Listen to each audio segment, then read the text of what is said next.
Before the video starts, huwag kalimutang mag-subscribe at i-hit ang notification bell button para sa ating video updates. Maraming salamat mga ka-sounds. Good day mga ka-sounds, welcome back to my channel. Ngayong araw na to, yung topic natin is susundin natin yung request ng ating mga subscribers na may nag-request sa atin na isubukan natin itong Joson Mars sa trumpa. So yung ginawa ko ngayon is kinabitan natin siya ng dalawang trumpa dito.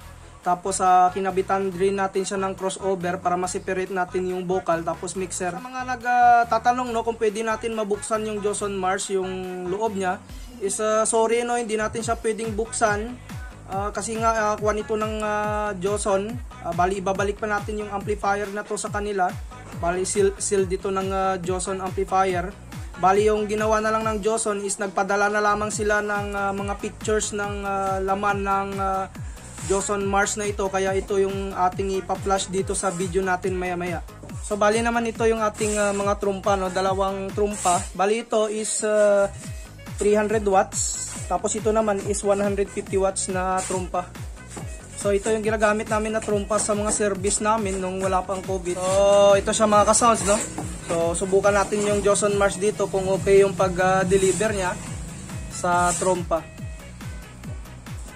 So sa trumpa natin no, wala tayong nilagay doon ng mga kapasitor kasi nga gumamit na rin tayo dito. May crossover na kasi tayo dito kaya nasi-separate na talaga yung vocal. So kung saan yung pang mid natin dyan na setup, doon din natin siya sinasaksak pag gumagamit tayo ng trumpa. So ngayon sound test tayo. Bali subukan natin dito sa ating Joson Mars. Tapos yung kanyang setup natin dito is naka-half lang no. So pero unti-unti lang natin yung pag-volume. Subukan na talaga natin kung maganda itong Joson Mars sa trumpa. Sa mga ka-sounds, bali ulitin ko lamang no, i-clear lamang natin yung Joson Mars na amplifier na ito is hindi talaga ito design para sa mga mini sound natin pag nagsiset up tayo ng mga malalakas na sound system. So kung wala talaga kayong mga amplifier is kung ito yung available nyo is pwede naman natin siya gamitin. Kaya nga tinetest natin siya sa mga Twitter, sa mga mid natin kung okay rin siyang gamitin mo. Pero yung Joson Mars na ito is para lamang talaga ito sa mga pambahay, kagaya ng mga isang set no ng KS450 natin.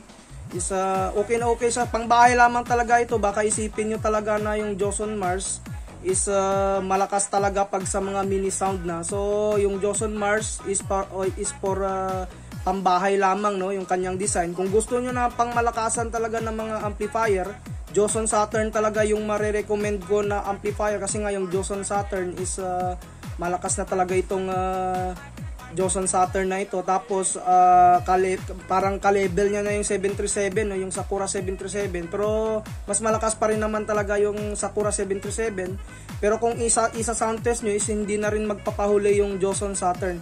Bukod sa malakas na yung Joson Saturn is yung kanyang presyo is mura lamang no kung ikumpara natin sa sa Sakura 737 or sa mga Sakura 739 din nila at saka Sakura 735. Sa mga ka-sounds, bali mag-play tayo ng music. Bali yung ating volume sa mixer is hanggang dito lang no.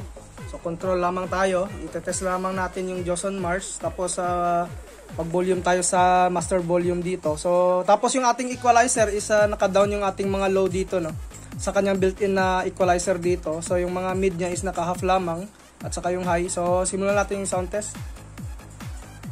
Pihit lang tayo dito sa master volume.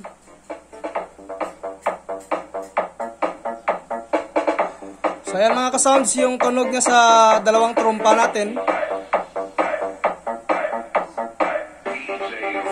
So ayan.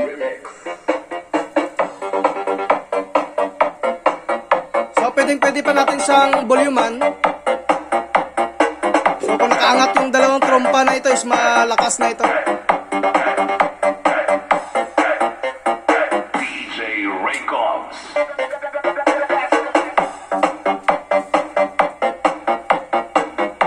So ganito yung quality niya mga ka-sounds. Hindi naman nagdi-distortion yung trompa natin. Loud and clear yung ating dalawang trompa.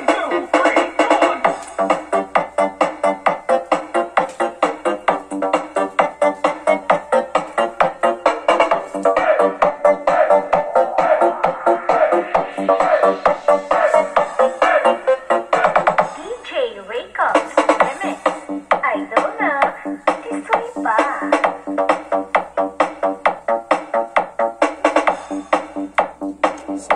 Okay, no? Kasi filtered naman yung ating vocal dito sa trompa natin. DJ Raycobs Remix.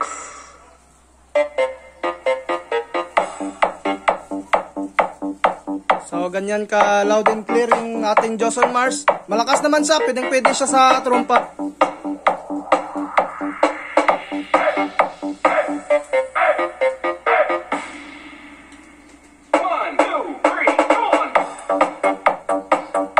Ayos na ayos yung tunog ng trompa natin.